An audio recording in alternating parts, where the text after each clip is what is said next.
안녕하세요, 여러분. 부자오빠입니다. 오늘은 간만에 제가 ETF에 대해서 또 말씀을 드리겠습니다. 제가 현재 연금 저축펀드와 개인연금을 통해서 투자하고 있는 상품인데요. 코덱스 미국 팡플러스 환해지 상품이 되겠는데요. 알파벳으로 H라고 되어 있는 게 환해지라는 뜻이거든요. 환해지에 대한 설명은 제가 뒤에 가서 자세히 하도록 하겠습니다. 자, 일단 이름에서 알 수 있듯이 미국 주식으로 이루어진 ETF입니다. 어떤 종목이 있는지도 뒤에서 제가 자세히 설명을 해드릴 거고요. 일단 수익률부터 보시면 1년 수익률이 97.8%입니다. 거의 1년 동안 2배 가까이 올랐는데 사실 최근 1년 동안에는 국내 증시도 너무 많이 올랐기 때문에 어떻게 보면 그렇게 수익률이 좋다고 할 수는 없겠지만 이게 지금 출시된 지가 얼마 안 돼서 그렇고요. 실제로 미국 증시는 최근 10년간 국내 증시와는 비교도 안 될 정도로 많이 올랐습니다. 여기에 들어간 종목들이 이름만 대면 누구나 알만한 미국의 초우량 기업들로 구성이 되어 있기 때문에 그 종목들만 가지고 10년 수익률을 계산해보면 아마 5배 이상 상승했을 겁니다. 미국의 주식들을 모아서 국내에서 거래할 수 있게 만든 상품이다 보니까 수수료가 조금 센 편입니다. 연 0.45%인데 ETF 치고는 조금 비싸죠. 삼성자산운용에서 운용을 하고 있고 시가총액은 2089억입니다. 그렇게 규모가 크다고 할 수는 없는데 아직 상장한 지 2년도 안 된 것을 또 생각을 해볼 때는 그렇게 나쁘지 않은 규모라고 할 수 있죠. 앞으로 아마 점점 커질 겁니다.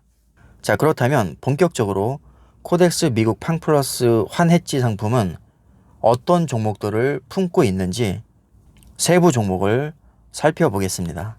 자, 가장 먼저 트위터가 포함이 되어 있는데 소셜 네트워크 서비스죠, 트위터는. 자, 그 다음에 애플인데 여기서부터 마음에 들기 시작하죠. 자, 애플 싫어하시는 분들은 거의 없을 거라고 보고요. 자, 시총 2200조가 넘는 세계 1위 기업입니다. 자, 주력은 스마트폰이라고 할 수 있는데 사실 앞으로는 스마트폰보다는 스마트폰을 통한 서비스 확대 그리고 소프트웨어 쪽으로 그들만의 제국을 건설을 할 겁니다. 그래서 애플은 더 이상 스마트폰을 판매하는 하드웨어 회사가 아니라 오히려 소프트웨어 회사에 가깝다고 할 수 있습니다. 삼성전자와는 좀 맥이 다르죠. 삼성전자는 애플에 비해서 소프트웨어 부분이 굉장히 취약하고 하드웨어 쪽에 굉장히 최적화된 그런 기업이라고 할 수 있고요. 애플은 하드웨어뿐만 아니라 뭐 소프트웨어나 월 정액제 서비스 같은 다양한 플랫폼을 지금 넓혀가고 있는 추세입니다. 그 다음에 바이두는 중국의 최대 검색 엔진입니다. 우리나라로 따지면 네이버 같은 회사입니다. 네이버가 우리나라에서 약 70% 정도 아마 차지할 겁니다. 그래서 한국에는 네이버가 있고 미국에는 구글이 있듯이 중국에는 바이두라는 최고의 검색 엔진이 있습니다. 그 다음에 페이스북은 사실상 광고 회사라고 보시면 되고요. 미국의 공룡 기업 중 하나죠. 그 다음에 알리바바도 들어가 있는데 인터넷 상거래 회사입니다. 자, 쉽게 우리나라로 따지면 G마켓, 옥션, 인터파크 이 정도로 생각하시면 되고 미국으로 따지면 아마존 같은 회사입니다. 자, 물론 이제는 더 이상 알리바바나 뭐 아마존이 인터넷 전자상거래 회사라고 보기에는 조금 어렵죠. 주력이긴 하지만 데이터 센터나 뭐 모바일 결제 서비스, 뭐 무인 물류 시스템, 기타 등등 정말 수없이 많은 사업을 지금 확장을 하고 있습니다. 자, 테슬라도 마찬가지로 더 이상 뭐 전기차나 자율주행으로만 그치지 않고 지금도 이미 수십 개의 사업을 하고 있죠. 뭐 인간의 뇌에 전극을 집어넣어서 인터넷으로 연결하겠다는 사업도 하고 있고요. 스페이스 X 사업도 하고 있고 전기 충전소 사업도 앞으로는 활성화가 많이 될 겁니다. 그 다음에 로보택시 사업도 하고 있고 요즘에 한국인들이 가장 많이 사들이고 있는 주식이 바로 테슬라입니다. 애플, 아마존, 구글보다도 테슬라 주식을 더 많이 지금 쓸어 담고 있죠. 몇 달 전부터 압도적인 1위 자리를 지키고 있습니다. 그만큼 인기가 많고 미래가 밝은 그런 기업이라고 할 수 있겠죠. 다음에 넷플릭스도 들어가 있는데 뭐 드라마나 영화 좋아하시는 분들은 다 아실 거고요. 너무너무 좋은 기업이죠. 자, 그 다음에 엔비디아도 있는데 세계 1위 그래픽카드 제조사입니다.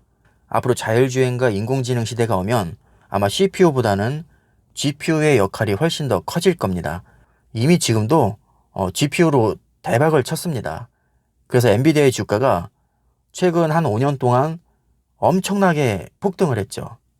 엔비디아는 지금까지 게이밍 GPU로 먹고 살던 기업인데 불과 몇 달 전에 데이터 센터의 매출액이 GPU 매출액을 넘어섰습니다. 이렇게 지금 트렌드가 바뀌고 있습니다. 많은 기업들이 지금 전통적인 먹거리에서 약간은 탈피를 해서 새로운 사업을 찾고 있는 상황이고요.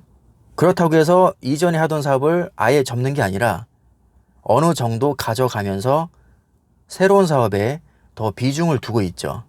그래서 엔비디아도 이제는 게임용 GPU를 만드는 회사라기보다는 데이터 센터 회사로 보는 게 오히려 더 타당할 정도로 이미 비중을 그쪽으로 많이 가져가고 있습니다. 그래서 최근에 이스라엘의 멜라녹스라는 기업을 인수를 했죠.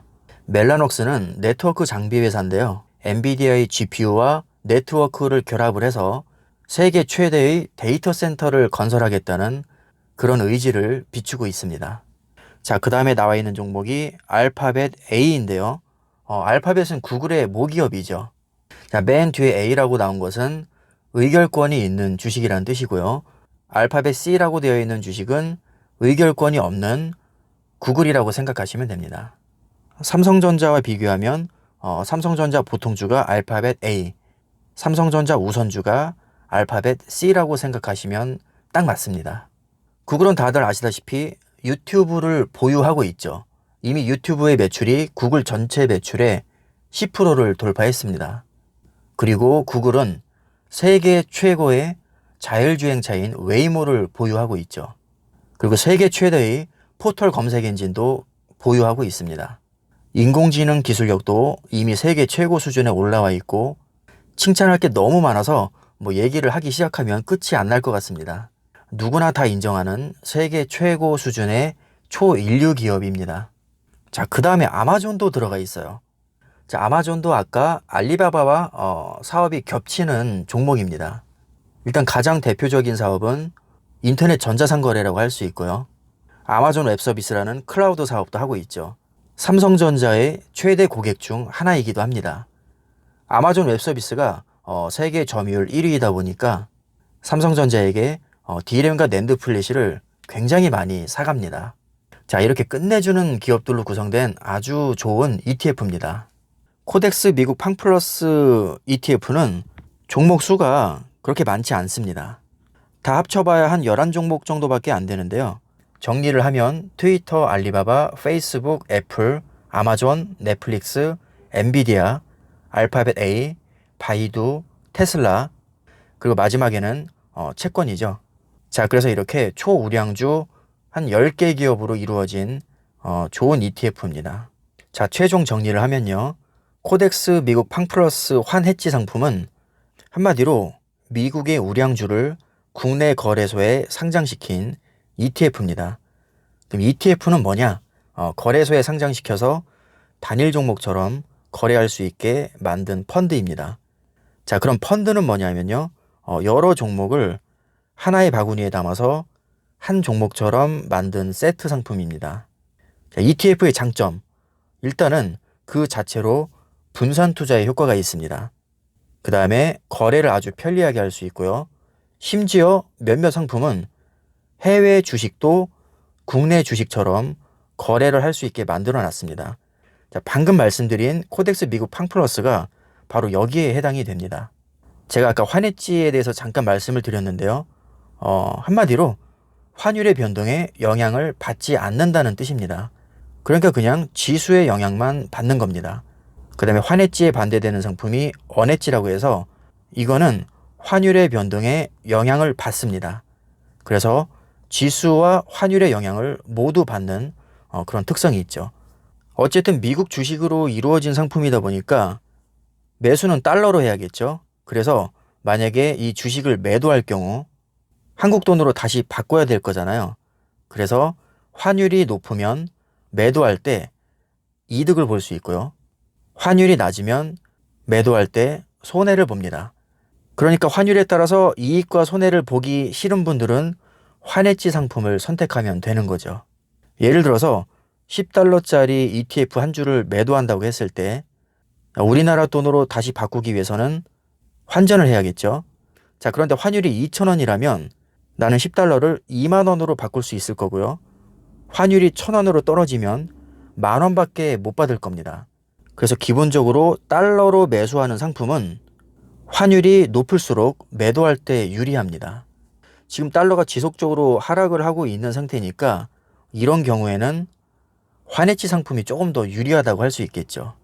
자, 하지만 환율을 예측하기가 이게 쉽지 않기 때문에 크게 신경 쓰지 않는 분도 많습니다.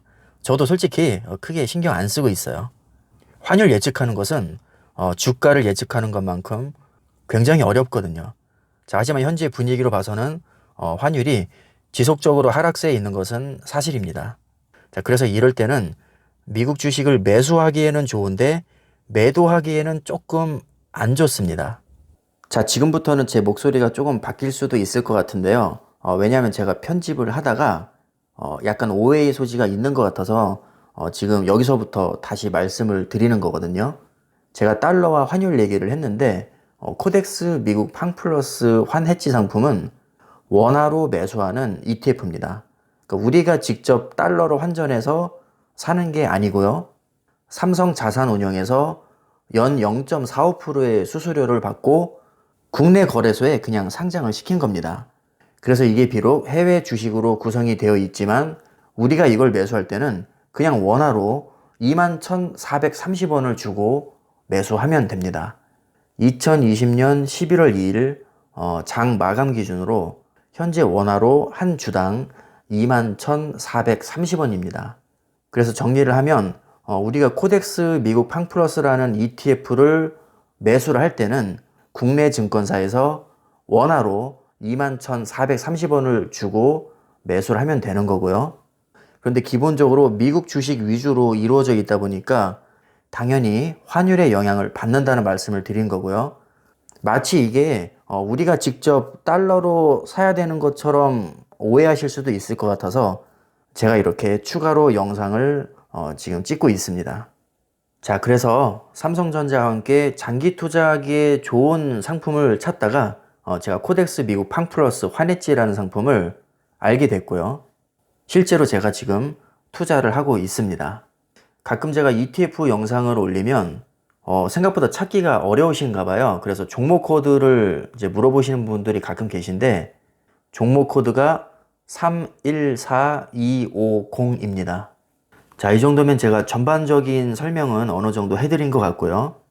여러분들이 정말 투자하고 싶은 마음이 있으시다면 제 얘기만 듣고 바로 매수하시지 말고 반드시 여러분들이 따로 또 공부를 하셔야 됩니다.